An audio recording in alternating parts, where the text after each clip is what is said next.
So our thought was, the first thing to say is we've been listening very hard to what you say. And what I'm aware of is that in the last, partly through knowing Seoul, Yongwon and so on, there have been something like, I don't know, 10, if not more delegations from South Korea to learn about social innovation and cooperation. Streams come through, and because I'm an industrial economist, this of course is what happened with industry, that Japan, Korea and so on come over, they study hard, then they take it over and you then usually improve it. And they're doing the same with these social institutions and ways of approach. And I always feel, why don't we go over and do the same thing? Because now you are so innovative in these fields on issues which are central to us. So today for me is utterly exciting that although we haven't gone to Korea, Korea have come to us to talk about what you're doing. And what I find particularly fascinating is that Mayor Park, when he was elected, he was very reluctant to stand originally. He had no party. All the papers, all the press, all the media, with one or two exceptions, were entirely against him. I happened to be there at the time. And you could not see how he could possibly win. And he won through tweets and through the social media and through the fact that the young, particularly under 30, but particularly under 40, whatever it was, 2/3 or something, voted for him. So here was an example of someone who had no party, but who was an expression of a movement. And what we often find is that we talk about bottom-up and top-down. It's not really quite like that. Suddenly, the movement then takes over formal power. So you could say, well, the bottom-up has then suddenly become the top-down, but it isn't. That image doesn't work anymore. It's more like a system model, where a distributed system, which has made its own connections, suddenly is in a position to synthesize and to create the ecosystems that you're making. And how a movement organizes itself is then, the fascinating thing is how it's then reflected in the way in which government, A, is organized internally, but then its relationships to those from the movement, to the wider citizenry. So this could not be more interesting. And for those of us in the well, I don't know, the west, the north, it's very often it's Brazil, Seoul, Indonesia. Many of these new innovations, the new innovations, social innovations within government, are coming from where the institutions have been either weaker or very authoritarian, and where they're kind of bursting out, from which we have so much to learn. So, the way we thought of structuring the discussion was to kind of break it down a bit, because there's so much there, and that we would take that our panellists will take the first case study, and our panellists will lead off the conversation one by one. Those of you who are leading off, the other panellists may want to come in, but this is more a conversation. We'll try and do kind of quarter of an hour on each, and then finish up with a wider thing. And whoever was presented the case study might actually like to come up during the first one. So I won't introduce, because you've introduced all the panellists, but let us begin with our first case study, which was about the communication tools. And Christine, now who is the communication tools was Daniel. Where is Daniel? Come and bring a chair up. Yes, there you are. No, come and sit here, because you're now in the firing, not in the firing line, in the conversation line. The very opposite. And Christine, would you just lead off with some thoughts when you heard this from your experience And then let's open this up. And we'll have a quarter of an hour on this. Thank you. First of all, I can say that I was very inspired by listening to what you said about your communication strategy over in Seoul. I'm going to go straight back to City Hall and lobby for a big ear to be installed on the South Bank. I think it's a fantastic symbolic gesture and also one that is being used in a meaningful way. Further to your point, Robin, the similarity I can draw from that in London is that while we might not have operated under such an authoritarian or weak democracy, there is a low sense of trust, public trust in government institutions in this country, and we have a lot to do symbolically and with best intentions to understand what citizens need from us as a government and how we can work together to make meaningful changes to the way that we live. So I was very inspired by that symbolic gesture. For me, I think where we learn from instances like that and where London government is trying particularly hard at the moment is there's been a record, I'll confess now I've been in local government for 15 years, so I've seen some cultural changes during that time.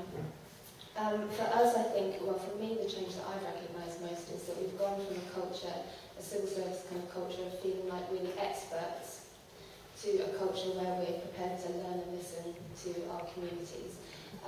In part that comes from knowledge that we can't solve every problem alone, actually.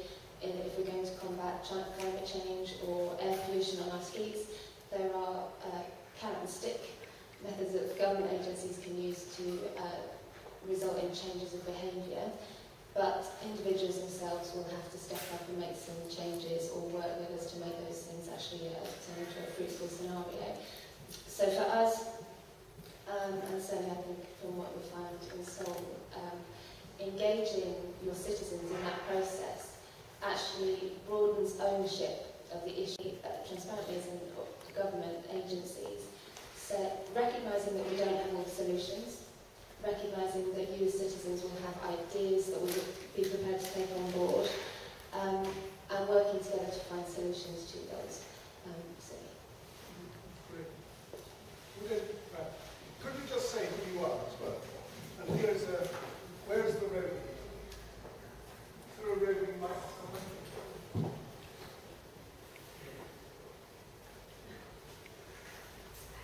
Have we got a roving?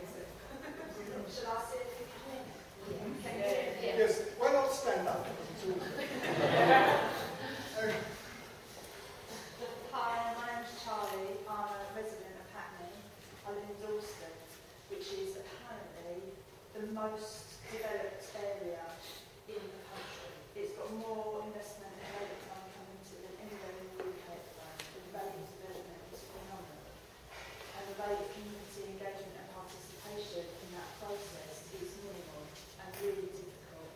Part of the government trying to encourage that, but it's really slow and really hard because people feel that they have no voice, they have no part, and they're having it done to them. So I guess my question, having listened to you and wanting to go and live in a collective department in Seoul, is does this process then depend on a charismatic leader? Because we haven't got a mayor part. We've got a mayor who's all right, but who's corporate, whose need to work with corporates actually overrides his need to work with the citizens. So how do we, with a decrease in budget, with a financial and economic-driven model about citizen participation, this is not about health and happiness, this is about we have no public services and we have no money. So how would we, it's a big question, a bit unfair, but maybe I can ask London government, if we haven't got Mayor Park, and I can't do it because I've got a full-time job, what do we do? And could it come from, it's not going to be Boris or Ken, how do we replicate that model in a meaningful way? Because having the ear doesn't mean I'm going to go and talk to it, because I don't believe it's actually going to listen to me. Right. Does it all depend on Mayor Park?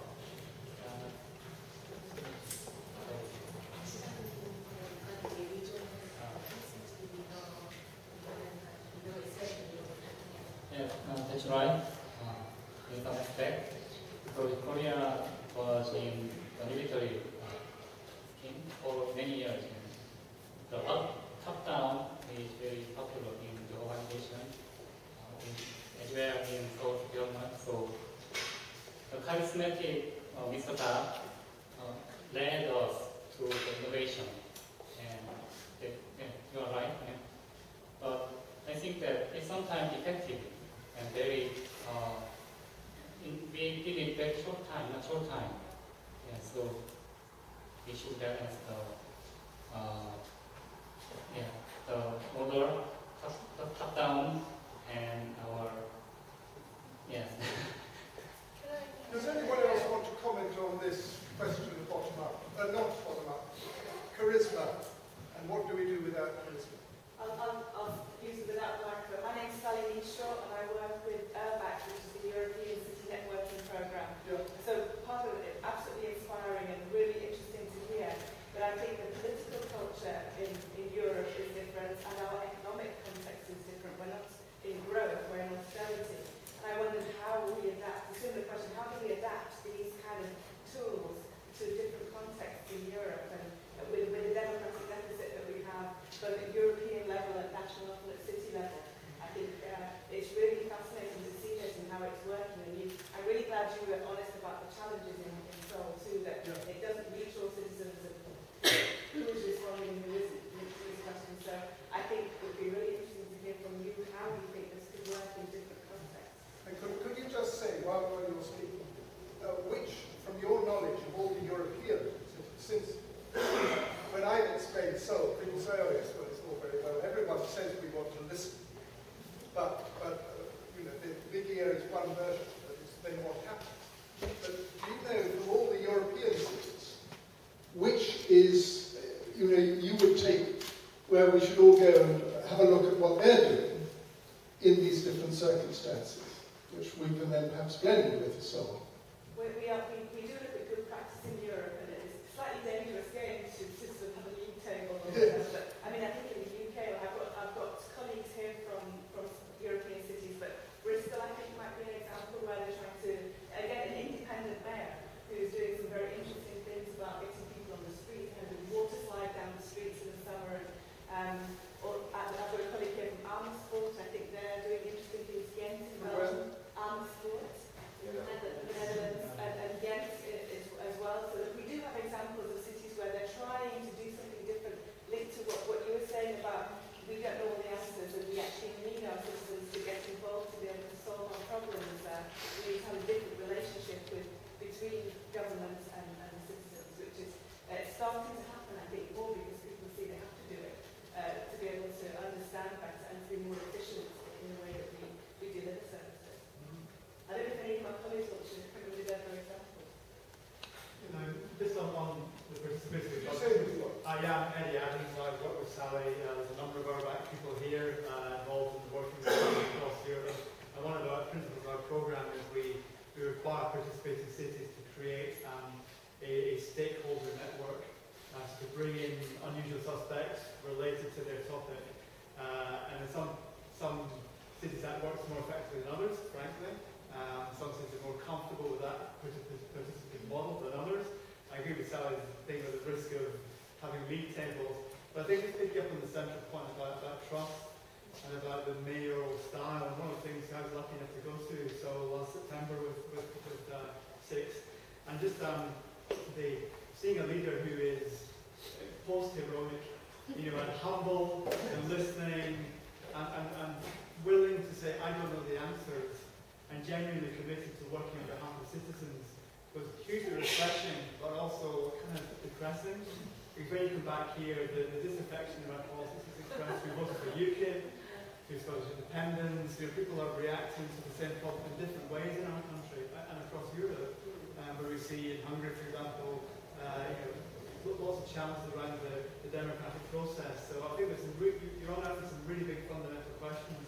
There's some quite simple challenges for us to think about. The question that Sally poses, which is really interesting, which is, can you have this with cuts, if you like? Can you have participative cuts? And that is such because I think in principle it should work as much in the downturn as in the upturn. Are you saying class? Cuts. the budgetary cuts, Oh, instead cuts, of sorry. 30 million, if you Maybe put I'm minus projecting, 30 sorry. could we have the same system? Yes, please. Yeah, in Amersfoort we don't have this charismatic leader and our mayor is just, you know, an effort mayor. But we had a very charismatic project. Yes. So you could do like a pilot project. For example, the one in Amersfoort was on urban planning. We had an old hospital which was going to be demolished, and there was this new area in the center of our town, which is being replanned by citizens. So a group of citizens were just collecting IDs from the city. There were more than 200 different IDs for this spot, given by citizens and organizations, local stakeholders, etc. And they worked this out. They had the help from 2 civil servants who were in this group as equal members, and they had an architect who just listened and draw the final, new plan for this area. And the communication is very important. So if you have this icon project, you just need to communicate about it like, just day and night, because it can be your charismatic factor if you don't have the leader. So you could have, the charismatic, this is a great discussion, instead of just the charismatic leader, a charismatic project, and a charismatic citizenry as well. Yes, someone, didn't you have your hand up? I was just going to talk about the austerity point. Sorry, my name is Ed Dowling. I'm kicking off a project in Bristol. What we use in Bristol as our startup city, as our prototype city. The project's called I Agree, and it's... I agree. Yeah. And it's following people on their values and just saying, what do you think about this, and this, and this, and this, and strongly disagree, agree to, strongly agree. And then you can take that data, you can map it, and you can correlate it with other data, you can break it down by demographics and so on. And because of the quantity and availability of open data from the government, you can then pull in other data sets, and so say that, well, in this area, we know that we have a 70% statistically significant or demographically representative group of people who think this, and these people are going to be voting in the next election, and these people are going to be moved away or dead by the next election. Election being as few and far between as they are, unfortunately. And pulling it in with sort of indices of deprivation and education and other correlates, how people's values overlap and conflict, and so surfacing that so that we can all have a more informed conversation about it and treat each other as being the charismatic persuaders. And so moving towards, you can use this as a sort of move towards something like liquid democracy or democracy, where we all take more ownership of the potential world that we could be creating. There's enough, yes. I'm from Budapest, also belonging to the urban people. Where are you from? Budapest. Budapest. A very interesting example, a very controversial example is Tempelhof Airport in Berlin, which shows the limits of liquid democracy. It is a large area which was shut down as an airport, and it is completely empty, and people love it, they use it as a green area. And then the Berlin government came and said, we should take off one third of this area, and we should establish a library, some social housing, some developments which are in the interest of the public. And then a local referendum was raised, 150,000 people voted, and they downvoted the idea of the government. And then the sociological analysis later showed that the voters were young people, people with families, who liked the present use, and those who would gain from the ideas of the government, they didn't participate in the voting. And migrants and low-educated people and people who need social housing, they were downvoted because they did not participate in time. So there are limits of liquid democracy, I would say, and the government, and it was very interesting that we checked, who are the voters, how representative they are. I think it's a key issue to ensure that the voting procedure itself really goes towards the public interest. Yes. This addresses one of these problems that came up actually in a number of the presentations, is about how widely involved. And what's come out for me, for example, the Charismatic Project, is that those, if you like, whose culture comes up through open discussion, concepts, this, that, and the other. This is all natural territory. But there are many people who feel much easier with doing than talking, or talking while you're doing. So that there's a kind of, you could say, there's a participation in practice, and not just a discursive participation. And that, I think, begins to get at the template. I don't know how you would do it in the airport case, but certainly in your case, people who are coming in and building their own, doing their own things, that is a qualitatively different form of consultation, because you're making it. Now, I think we're almost... Another couple of points before we stop on this one. What a rich lot. Yes? Raymond Sander from Geneva in Switzerland. Yeah. It was a great presentation, and thanks for also organizing this discussion. Just one case example, I think the lady was suggesting when it comes to the implementation, you know, the civil servants who have to do now much more. What did you call it? Itchy, scratchy? Yes. So how to get the itchy, scratchy civil servants with such a more participatory kind of approach to government? And with, you know, in many of our European countries we have new public management cutbacks, so there are fewer civil servants who now would have to do more work. Yeah. How do you get them motivated, and how can they do it?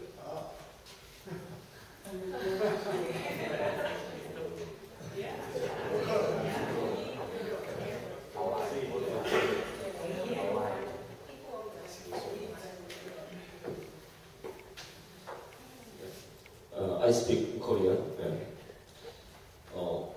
많은 공무원들이 일을 많이 하고 있는데요. 여기서 동기부여도 좀 많습니다. There are lots of civil servants working with the mayor, and they will have lots of motivation schemes. 우선 여기 오신 오늘 발표하신 세 분은 공무원인데요. 이분들도 하나의 서울시의 그 동기부여 프로젝트의 하나의 일환으로 여기 오신 겁니다. 그러니까 일을 열심히 하셨기 때문에 여기 런던에 올 기회를 가졌습니다. For example, the three presenters who you met today, all of them are civil servants. They had a great opportunity to come to stay in London. Everybody staying in here for 2 years, working one of the greatest social innovative, NGO. Even that doesn't have to be the government. This is one of a good example how we motivate civil servants. 서울시에서는 그러니까 직원들에게 많은 일을 시키지만 그 시킨 만큼 해서 승진을 시키고요. 그 다음에 이렇게 유학이나 이렇게 외국에 가서 할 기회를 많이 주는데요. 이런 거 진짜 이렇게 어느 정도 동기부여 되고요. 그 다음에 그 서울시 공무원들은 그냥 일을 함으로써 시민들에게 혜택이 갔을 때 많은 기쁨을 느끼는데 그런 것도 동기부여입니다. Also, we have lots of fair promotion scheme. Obviously can't explain everything in detail, but we believe the Seoul City have a good scheme to evaluate everybody's capacity and promote them. And also, genuinely, a lot of civil servants feel they more happiness and satisfaction when they see something is done for citizens instead of just they have to do work. So he believes their happiness comes from the outcome they see, and they see the citizens become happy. Great. Well, I think we've got. Can we move on and perhaps leave your question to as we go on? One practical thing I was wondering is whether there's anyone who would like to do an internship in Seoul. And if so, we've got the very man here who would do this, and I think it would actually enormously, there is the problem of language, which is a big, big issue. I don't know how long it will take to learn Korean. But actually, if we're in a global, if we want global communication and so on, we have to face the issue of language and what we're going to do. Anyway, anyone who wants to think about an internship, this is the way. Now we go to our second. Yes, you can. I think that the peer pressure is one of the most powerful motivation. Because we are very sticky group inside civil servants, so we spend the whole life inside the city board, almost 30 years. So there are many cooperation and some. Also, there are peer pressure to do some innovation work. Can I just add just a comment? It's not a question. I think that what is important is that civil servants are not generally listened by the management or the ministry. And this is, I mean, what you apply to citizens could also be very effectively applied to the civil servants, so that they are more listened by the top management. We privately translate. This is a tremendously good point, it seems to me. You know, because we've heard about the civil service, but actually there is a verticality in the civil service. And I think a lot of the new public approaches have been to look at the frontline workers and the frontline citizens and how that then translates back. This, I think, is an absolutely, again, this is something that whoever is going to be an intern is going to report back to us on our next occasion about how this issue, which is one of the big ones. Now, can we swap? Can we swap round and now have one whole to come? And we're going to talk about the whole issue of this wonderful Uzadem and the way you put it so was good, which is social capital and not just big physical projects. And whether, you know, how one does this. This is something I think, again, there's quite a lot of experience here. Yungwon, you're going to make a few comments on this. Yes, I mean, my comment will probably continue what you just saying, because one of already the Seoul mentioned when she introduced this case, that this the case was we feel as like maybe civil activists, whoever, very important the way of solving social needs. But however, all the charismatic, the mayor drove this way strategy. Most of the South cities, most of the major media against it. It was very thorny issue. It was becoming my mayor spending so much money on something which is not visible. Why is wasting so much money? And to be honest, I'm a civil servant. I say it more honestly. Although he said wonderful things about civil servants, South City officers, whoever I talk to, is one of the departments so much afraid to go to work there because there are so many journalists chasing around, trying to find out, disprove this is not working. So it's, for me, this community building is important, but also one of the interesting things is making noise. So it's becoming suddenly become very important issues. Then one of the things for Koreans, most important thing is to change the paradigm shift. Probably the same thing what he does. That's why he is tall, eardrum, and so on. But he does this by doing something positive thing, but it just happened by something making noise from what we call the opponents, especially when we do election campaign. And also, second thing is toward the citizens, normal people who was already doing a lot of community building work. Themselves, they didn't realize what they're doing is important. They just think that as a hobby. They think because they like neighbor, because they think it's useful for them, but they didn't know this can solve such a good, important issues in Korea. They don't know what they're doing or how they contribute to education problem, care problem, anything. But one day, mayor come and say, what you're doing is can solve something we always want to solve. But those things, 99% of those citizens believe this problem should be solved by the government. Then we always major even lefty progress people talking about how we build welfare state. We want to, there's a dream in the Western land, in Europe and UK, oh, we admire NHS system and so on. And nobody was talking about community. So for me, that was very important thing is, Mayor comes along and then shows, come on, welfare state is there one solution, but you see in Europe and America, that also is not the solution. So very important thing is, a lot of people started thinking is, this is important. And there was Usada village and apartment was very important because they've been doing that before, but that was very first to have opportunity for any authority, even major media, and most of them in the campaign nation talking about what they're doing is very important, either positive or negative. So, I mean, for me, the most important thing is just culture. We're talking about looking at it, taking it seriously. So, in a way, we are a bit of a catch-up stage, so that's why, in terms of strategies, our city put a lot of their effort and time on building culture first. That's why I think he's much more focused on communication tools than maybe too early to moving on to work as co-production, co-creation stage. But on the other hand, my point is the good thing was because we have a charismatic leader, it was good to a lot of a major number of people think about the issue. We never thought about it. That's very good change, positive thing. But the bad thing is at the same time, because that we have sometimes have less time because everybody's waiting for the result. And because this is very different time of a paradigm, you have to be able to be born relationship. You have to measure and expect the outcome in a different way. But people expecting outcome in the same way, the same time speed, but same time, short time span. So mayor was elected by election. He's been mayor for 3 years, and then there's a second term just started this year for the next 5 years.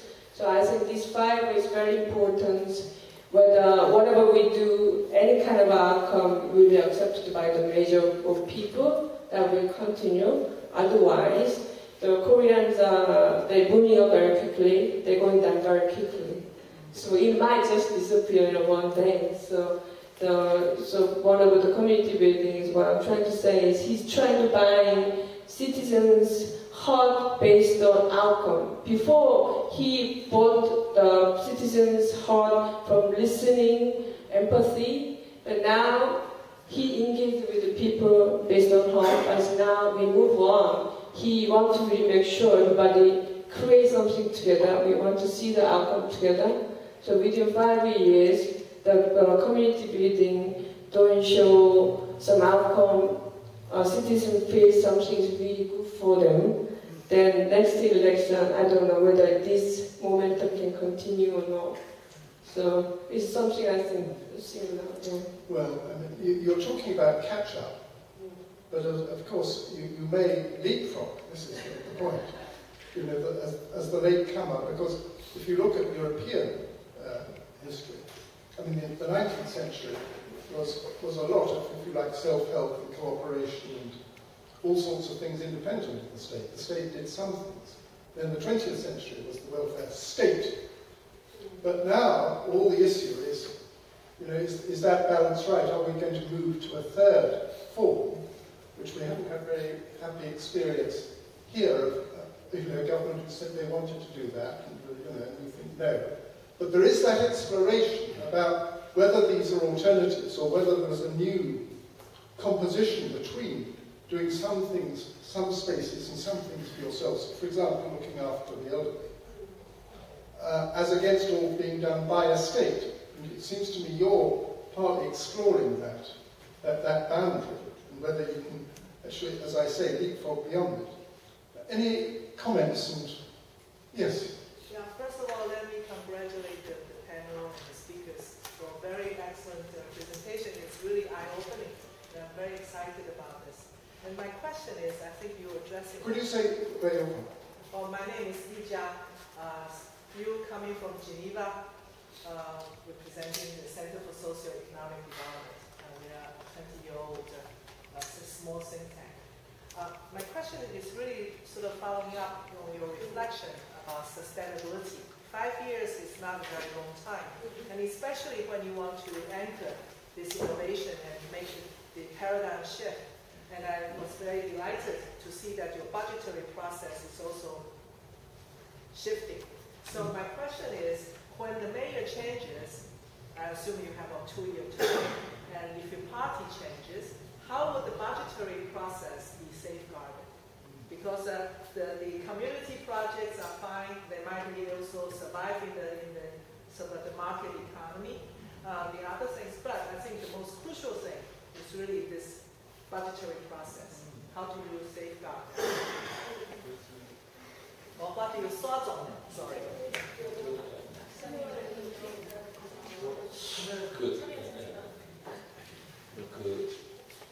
예산 시스템이나 이런 예산의 시스템은 시장님도 관계되지만 서울시는 의회가 있습니다.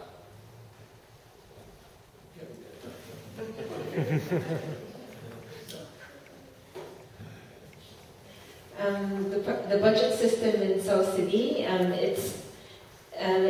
the mayor can influence it, but in Seoul City we have a city assembly. 그래서 그 제도라는 것은 어떤 한 사람의 움직인 것이 아니라 여러 사람이 움직이기 때문에 한 번 정착된 제도는 특히 좋은 제도는 바뀌기가 힘들고요. 의회가 있기 때문에 같이 집행부와 의회가 같이 했을 때는 계속해서 그 제도는 계속될 것입니다. Since it's become an institution within the statutory, with the buy-in from the city assembly, and with that institution that is good, will stay on even though the mayor changes. And budget? How you can secure a budget through a change of regime?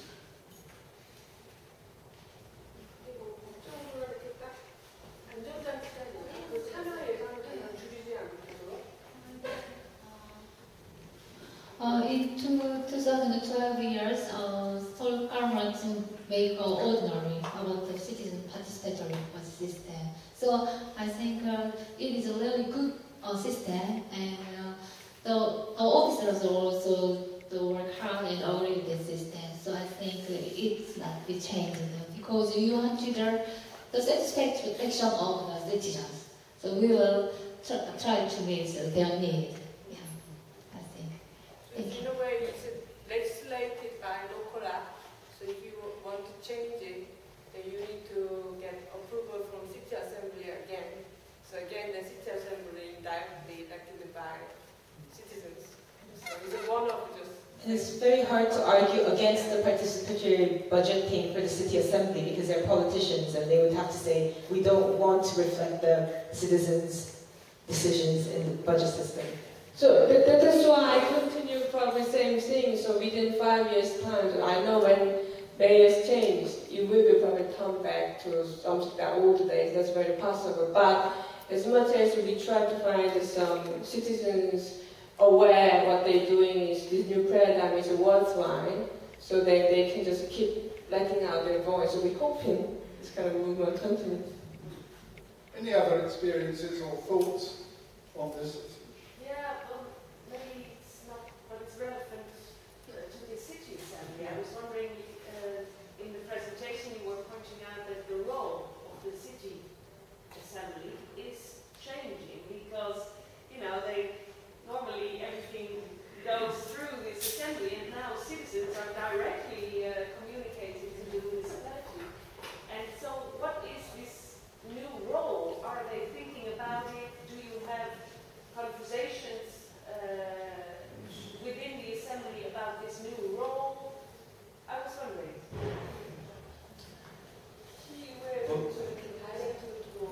But the amount of budget is limited. So I think it's just 1% of our whole budget. So it's not a big deal, I think. But the issue is the role of the city assembly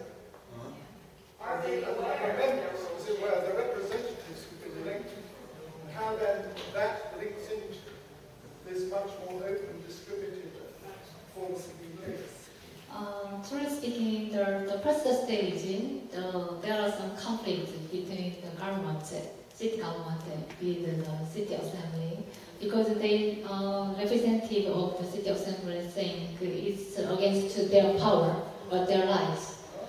But at the moment, they come to understand their power isn't important. The most important thing is the citizens, satisfactory and citizens' power. So it doesn't matter now, I think. Yeah. Any other? Yes? Just a little footnote. You know, I think it's very interesting to think 1%. If I imagine 30% of your budget will be directly sort of engaged with citizens through deliberation, not necessarily decision making, but not going through your whole process. What would that be like? You know, in terms of the relationship between different elements, components of this governance structure? That would be something very interesting and intriguing to think about. Has anyone been a member, a council member here, or an elected member? This is an absence of our demographic. But of course, what it's suggesting, the whole discussion, is suggesting that not only are civil servants having to rethink their role, but the members, I can imagine a member thinking, well, this is fantastic, I'm going to play my role in this, which is a distinct one.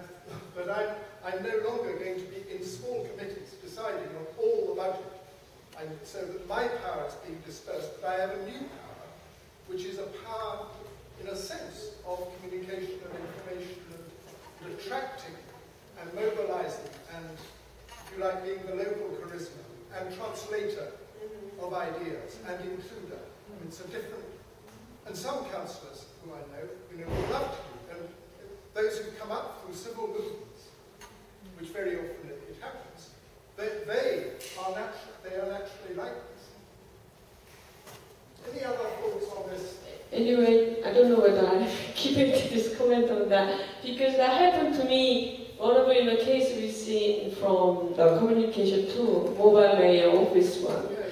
I have to go there and actually start to interview case study.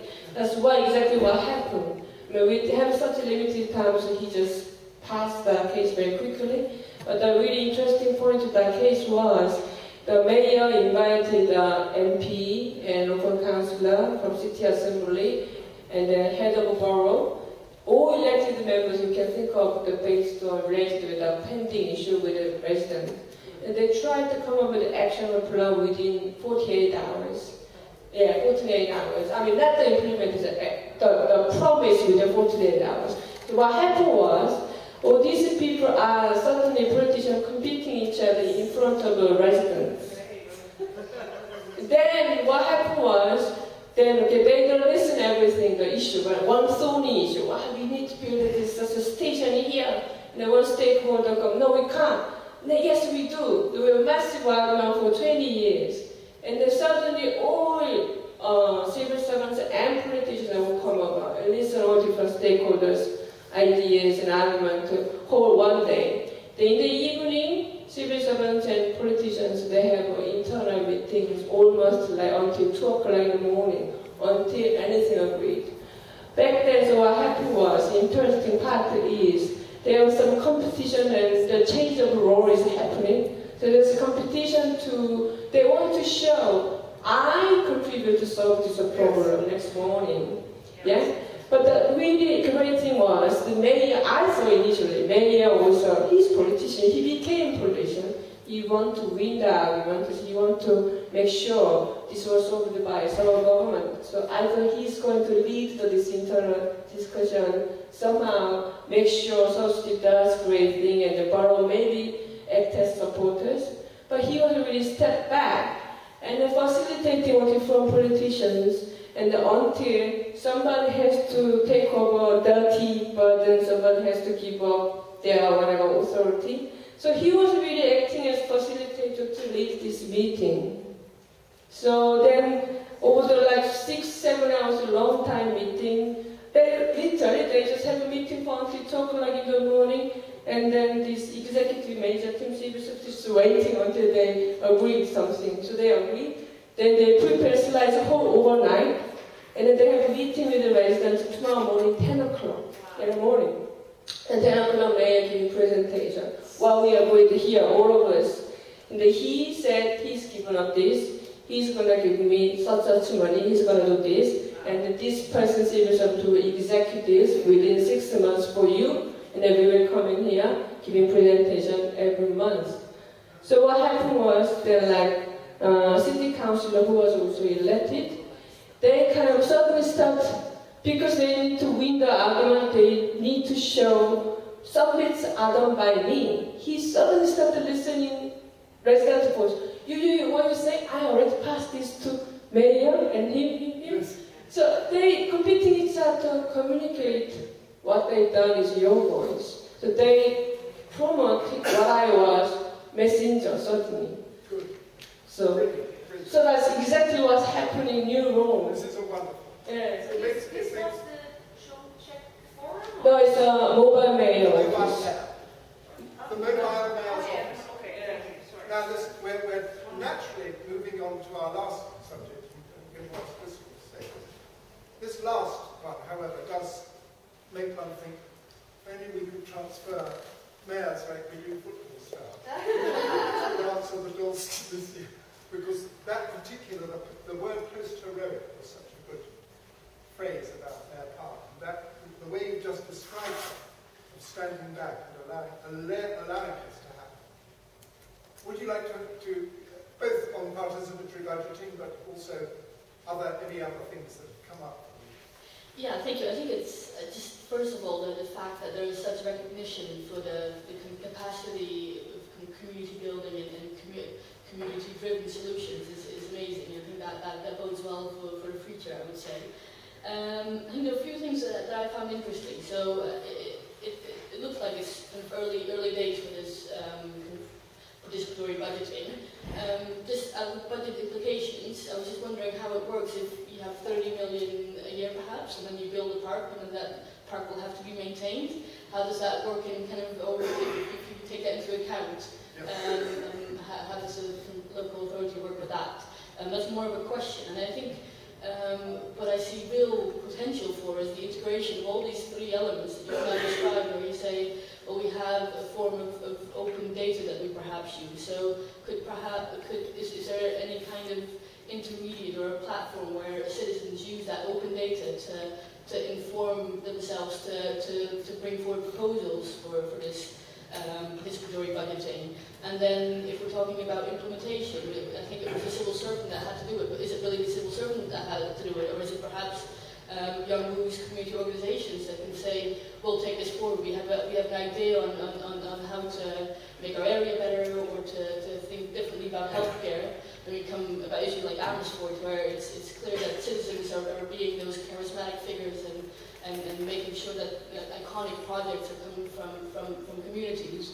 And I think it's kind of taking that next step. And I know that obviously I'm a little bit biased because I work at locality, and our members do the most amazing things exactly on this kind of this field, where they take things that are really important to them, and where perhaps sometimes local governments fail or don't have the capacity to do it, and they take it forward. One of the examples is, for example, the Hastings Pier. The Hastings Pier, you might have heard of it. It was always kind of an icon of the South Coast, and obviously now it's burned down. It's been even twice. I think in the last few years you were more likely to find kind of basically junkies than kids playing there, or there's a good reason why you have a bunch of kids playing there. And they said, actually, this is what makes Hastings Hastings. This actually we've been proud of all this time, and now we're taking it upon ourselves to work on this £30 million project to make it part of the community again. They put out a community shares offer, so I think it's up to about £600,000 that has been invested by people from the community and all over, obviously helped by lottery funding and the likes. But this is going to be the new central hub for not just for Hastings Pride, but also for employment and things like that. So I think there's some real potential with these three strands that you've now discussed to integrate them in such a way that even more amazing things will happen. Will you come forward? Just because this is our business. Now, we've got so particularly anyone who hasn't spoken. Hi, I'm Anna. I work as a service designer in a digital agency just up the road. So we build digital products and services for different industries. So we're very familiar with the tools of understanding user needs and identifying challenges and then building upon them. I'm originally from Portugal, in Porto, where coincidentally one of the local businessmen 2 years ago was elected mayor, so independently, so it's quite interesting parallel. Not such a big budget at all, and I haven't lived there for many years, so I'm not too knowledgeable about the process. But what was interesting was that he also used Twitter and Facebook to kind of speak to the local people. But I'm just curious in terms of how you guys have dealt with resistance and a bit someone else, the gentleman from Budapest, about how these countries going through austerity, such as Portugal, people are mad. We have taxes as high as Scandinavia now, so people are earning half as them. So I'm just curious as to how you influence and speak to people that aren't maybe young and open to innovative things such as that. My mum would probably not, give as much of a damn. So I'm just interested in how you speak to those people because, I know the young people are going to move forward and, older people will die, but I'm just interested into how you still speak to people in that demographic. Just curious.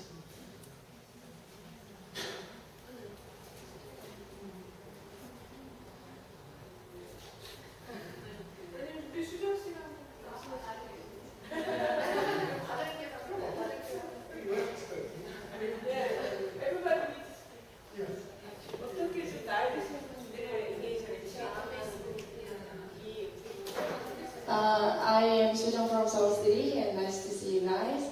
And as you requested, we also noticed the digital divide problem. We have online platform, but we also have the offline platform named Policy Expo. 2-day event around the city hall all day, and lots of people just drop by the city hall and can say their opinions. And also we have City Hall, and whenever people have their opinion and they just drop by and they can their opinions too. Yeah. Can I ask another clarifying question? I'm going to make... You're trying to find me. I think on the microphone, so I'm going to use it. Trying to take it away from me. I'm not sure, but I think in the presentation you mentioned something about a citizen assembly as well, 2,500 people. Is that right? And did you say that they were randomly picked? Yeah, I think they have to register online. Oh, so you do have to register. Because I thought that was interesting. If for some reason it's almost like jury duty, where you can say actually it's your civic duty to once a year show up. And I'm not sure if it's the best idea, but it's interesting to get those people who never show up to actually. Yeah, at random. So if it's a perfect representation, then you don't get the usual suspects. I think perhaps something to consider. There are examples of this. Oh, in Belgium, there was a G1000 day. A what? A G1000. Some kind of alternative democratic day in which 1,000 randomly picked citizens could think about the future of the city. Yeah. It was a very interesting. Very interesting movement. We did it in Amsterdam last year. But it's a formula, it's on the internet, and we can easily.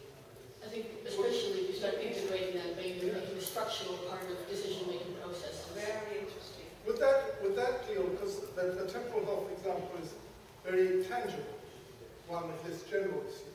Do you think that kind of a randomized assembly of citizens might actually address the point we want to have?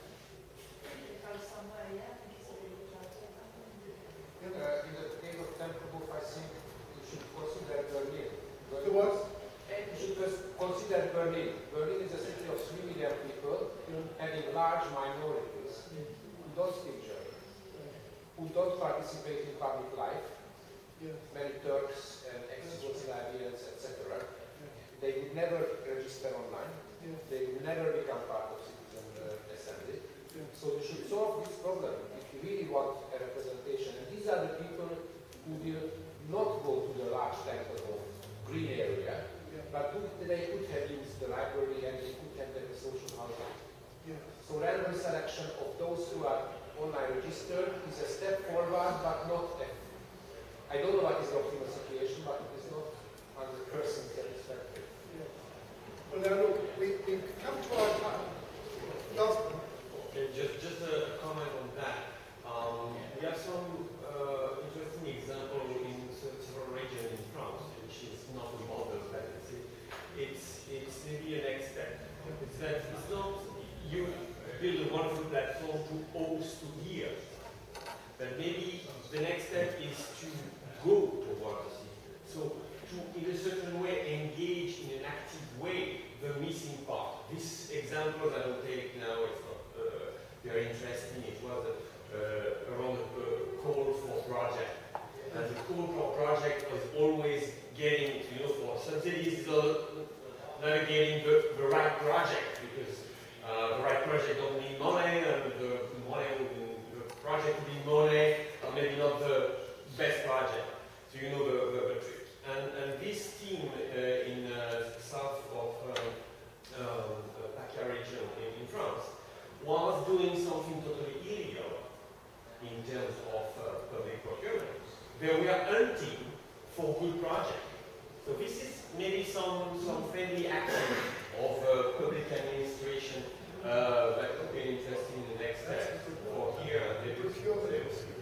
That's, I don't know if we're taking notes of this, there's so many good points which we can't answer here. But the whole role of procurement, which of course evergreen in the States is one of the great examples. My experience has been this is one of the most, to change procurement within local government, let alone central government, is so difficult. But if you can do it, it is fantastic.